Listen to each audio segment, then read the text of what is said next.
As you can see, today we are reviewing this beast, the 2024 Ford Ranger Wildtrak. Like always, on this review we're gonna focus on the design, practicality, performance, safety, finance and warranty, competition, and I'll give you my personal verdict. That will be the pros and cons about this car. Here's a quick promotion plug. If you reserve your 2024 Ford Ranger using the link in the description, you'll get yourself a fuel voucher worth 5,000 rands and 5,000 rands on a 8-liter tank. That's like a free trip from Polokwane to Cape Town and back. Can you believe that? Okay, let's get it. Another day, another review. Welcome back. Welcome back to my YouTube channel. Yeah. Beautiful. Let's be honest, you can't spend more than 5 minutes without spotting one of these. I mean, everybody wants a Ranger, so get a Ranger. It's a best-selling buggy at the moment, and it won the 2023 South African Buggy of the Year award, alongside its platform twin, the VW Amarok. And I did the review of the VW Amarok, you should check it. Well, the Ford Ranger is sitting on its second generation, only with the T6 platform, because it was introduced in 1998. This was the first generation, this was the facelift, this is the second generation, and this is the facelift, which ended in 2011. And the T6 platform was introduced in 2011, which is this one, and the facelift in 2015. This one that I'm reviewing is the second generation of 2022. It's currently present. So yeah, let's review this car. Let's go to design, talk about the looks of this car. In my opinion, this is hands down the best looking bike you will see on the South African road. With its new design, the 2024 Ford Ranger Wildtrak is both less aggressive and more spontaneous. Let's talk about those beautiful attention-seeking seat lamp headlights, completed with LED daytime running lights. They really stand out. They really catch that vibe thing, you see. What do you feel about the front end of this car? Like the body colored bumper, yeah, it's integrated with sensors and LED fog lamps, but there's more to the bumper than you think. Like, it's beautiful. I don't know what's beautiful about this bumper, but the front end of this car is just eye-catching. Like, it's just very this one ish. Moving on to the side, you normally get the 18-inch alloys, but these ones are 20-inch aluminium wheels, which will cost you 7,600 rands.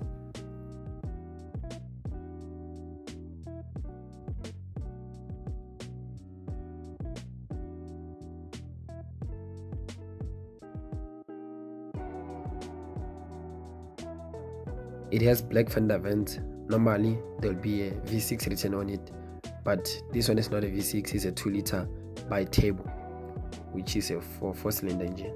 Yeah, so that's why it's not written anything on the vent.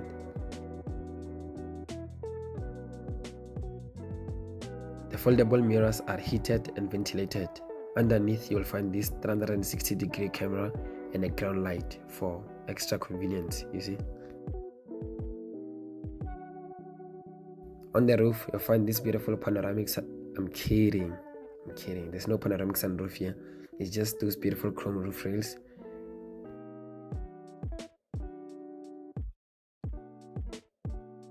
And this buggy sits 237 millimeters away from the ground, so you're definitely gonna need a set step.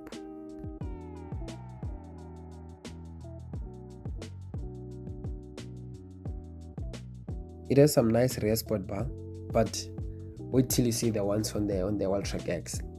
Those ones are beautiful and they're movable with 5 lockable positions. This one is just standard, the old sport bar. I like the one on the X better than this, but it's not.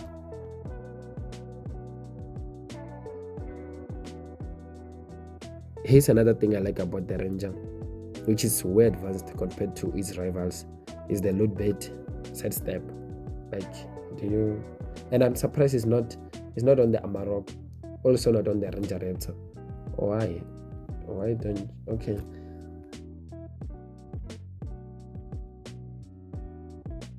At the rear, it has this beautiful LED tail light and the bumper has sensors, parking sensors. Like, practicality wise, it has 360-degree camera, sensors. Like, safety's paramount on this car. I don't want to lie.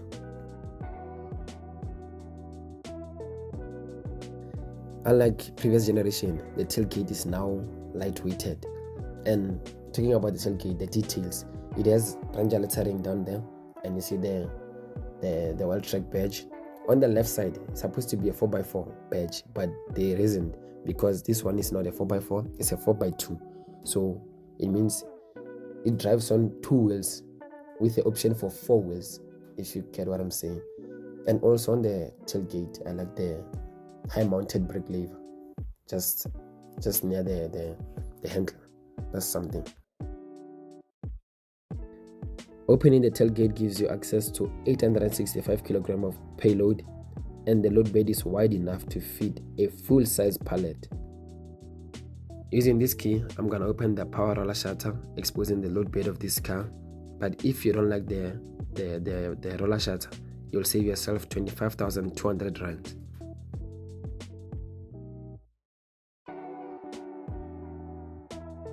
It has 12 volts, 400 watts power sockets invented inside the load bed, obviously for construction use, even though I know most of South Africans don't buy these cars for construction or for hard labor thing. This is a new family car. It's like an SUV with a load bed. Like, just look at Everest and a Ranger. Which one would you pick? Exactly.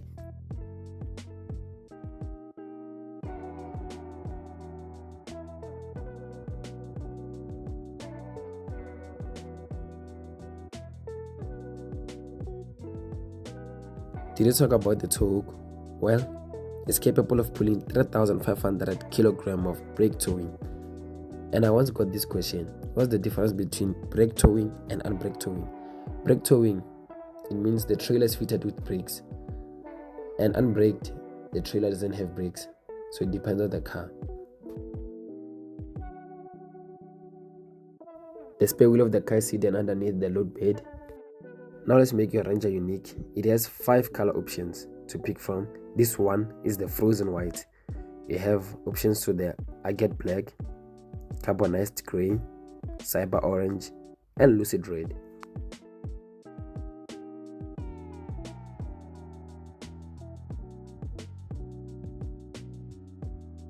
Now let's talk performance or power. The 2024 Ford Ranger Wildtrak comes with 2 engine options. First up, the one that I'm reviewing, it uses the 2-liter bi-turbo 4-cylinder diesel engine, which produces 154 kilowatts of power and 500 newton meters of torque. When it comes to the heart of this car, like the engine, the power, the transmission, I think Ford did listen to their family thing, their drivers and everything. Because usually you'll find people complaining about the turbo of their Ford. Now it has 2. That's bi-turbo. And the transmission, from 6-speed, 8-speed, now it has 10-speed automatic transmission. Like, fuel economy wise, compared to the other engine option, this one is the most fuel efficient, because it seats only 7.2 liters per 100 kilometers, meaning you can stretch that 80-liter tank to around 1,100 kilometers on full tank, which will cost you probably 2,000 rand if the liter is 25 rand. Unlike the V6 engine, it only has 4 drive modes: normal, eco, tow, and slippery. Do I have to talk about the lock-in rear diff? Well, have fun off-roading. Now we've been talking a lot about the 2-liter engine, and I told you it has 2 engine options. Well, the other option is the V6 one. It has a 3-liter V6 diesel engine that produces 184 kilowatts of power and 600 newton meters of torque. That's more power than the 2-liter one. And fuel economy of this one, you're gonna complain compared to that one. Obviously, the bigger the engine, the more the fuel economy lags. Let's step inside the cabin, and the promise is a spacious cabin, so we'll see.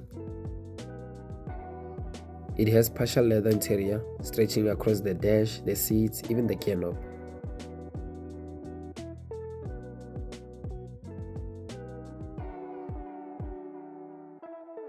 Here's everybody's favorite. The 12-inch color touchscreen dominating the dashboard is connected to a premium 10-speaker B&O sound system for those long trips.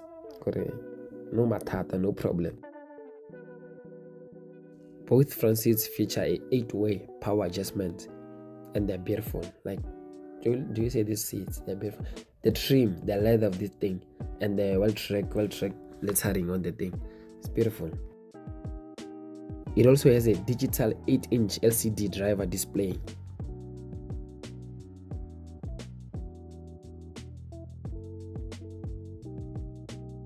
This multifunctioning steering wheel feels premium and it's just soft. It's just wow.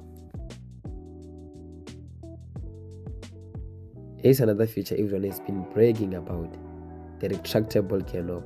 Like, if you forget, like you leave the car on drive and you switch it off, it will automatically like go back to park. That's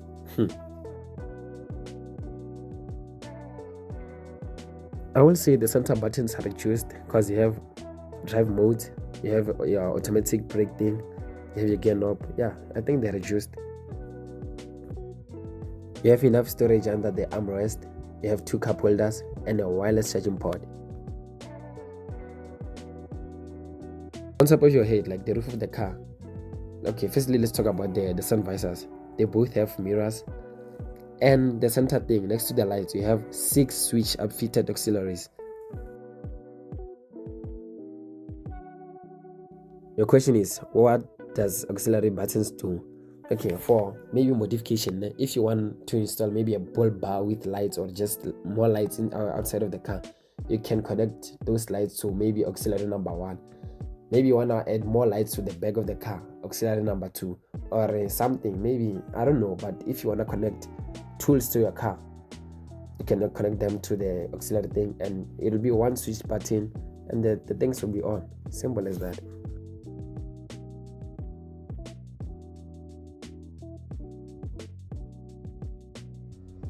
It has dual zone automatic AC. 4 air vents are exposed in the front and 2 are exposed at the back.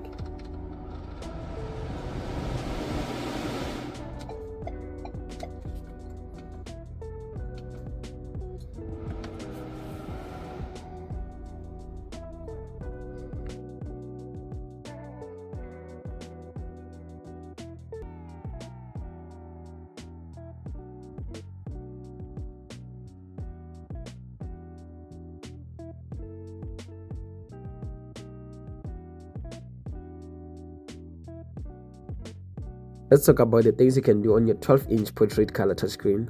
It's 12-inch, by the way. You should brag about that. It's 12-inch. Okay, it has a navigation system. It's connected to Apple CarPlay, Android Auto, and you can configure your towing settings, personal vehicle management, and you also have the thing. It also has the Ford Pass app, so you can check your car health, service alert, oil level, those kind of things.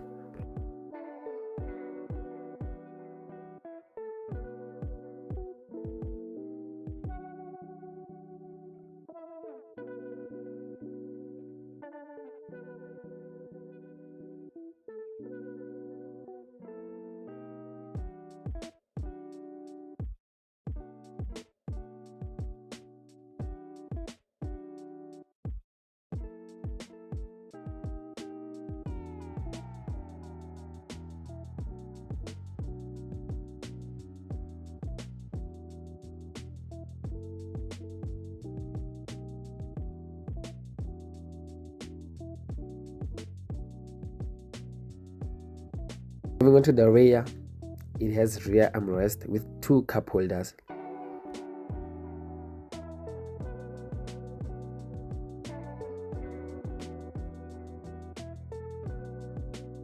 Also has 2 air vents, USB ports, and a power outlet for anything you want to plug.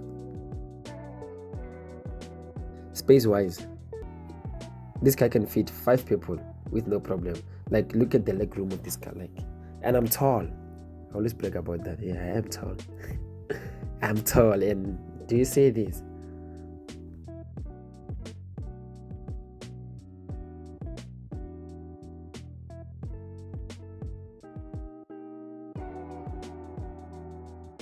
Emergency tools are hidden underneath the seat. Like I said, it has ample storage compartments.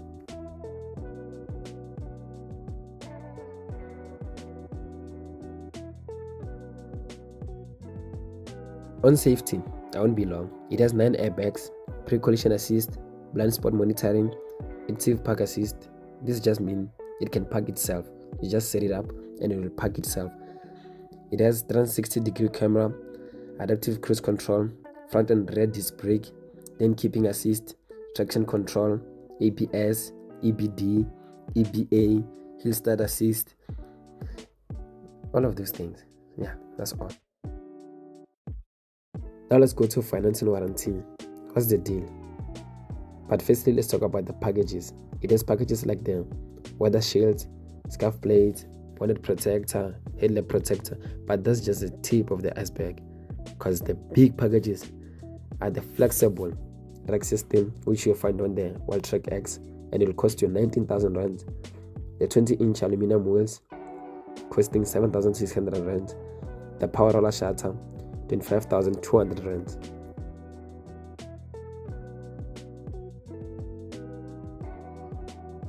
The Ford Ranger Wildtrak, the one that I'm reviewing, before extras, before packages like the roller shutter, the 20-inch aluminum wheels, it will cost you 866,900 rand.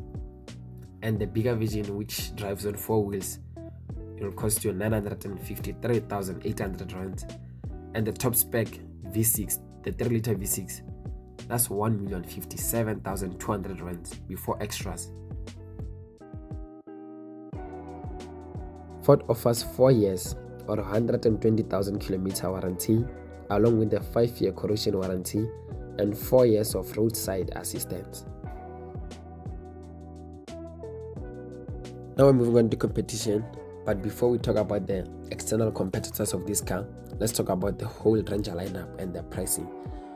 Well, you can own a Ranger for as little as 522,600 rand for the base model. The XL will cost you 514,800 rand.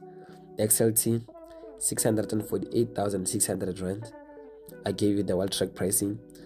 The Wildtrak X will cost you 1,040,600 rand. The new Tremor will cost you 978,600 rand. The bigger spec, the Platina, the luxurious one, will cost you 1,120,100 rand. But the Beast, the top of the range, the Ranger Raptor, will cost you 1,226,700 rand. That's the Beast there. Yeah, so that's the whole lineup and the pricing of the Rangers. Now let's talk about the external competitors. For starters, we're going to talk about the VW Amarok, the platform twin, and the popular one being the Toyota Hilux, the GD6. It's always like that. It's either you're a GD6 fan or the Ranger fan. You can't be both. And mostly, the Isuzu D-Max, the Nokwacha. Against all those competitors, I think the Ranger strikes a balance between rugged capability, everyday comfort, and modern tech. Like, it's in between. I don't know if you get me. Now we're moving on to verdict, the last chapter thing of this review. Yeah, on the screen are the 3 things I love personally, but 3 things I love about this car, and these ones are the 3 things I hate about this car, the cons of this car, and my personal rating for what this buggy is like for the fact that it's a 2-liter. I think you people are sleeping on this. The 2-liter is more efficient. Like, you use the buggy for daily rides, so you don't really need a V6. If V6 maybe for off-roading or for towing, you don't really need it. So my personal rating of this car, of this beast, I'm gonna give it a solid 9 out of 10. It's almost perfect, but it's not perfect, but it's almost there. Do you get what I'm saying? It's not a 10 out of 10. It's just there. For now, Toki signing out. Don't forget to like, subscribe, comment. What do you feel about my reviews or this review personally? And don't forget to share the thing. Tell them Tokyo just reviewed the Ford Ranger, so they know what. Yeah, they should check it out. And what else? Yeah, you should check other reviews that we did. And we did the Ranger Raptor. That was a fun car. Yeah, go check that video. And I think I should review the GD6. Since I reviewed the Ranger, I should review the GD6 or the D-Max. Which one should I? And yeah, don't forget to follow us on other platforms, being TikTok, Instagram, and yeah, and check out other reviews that we did. We did a lot of cars, but yeah, check them out. For now, take you some out. Peace.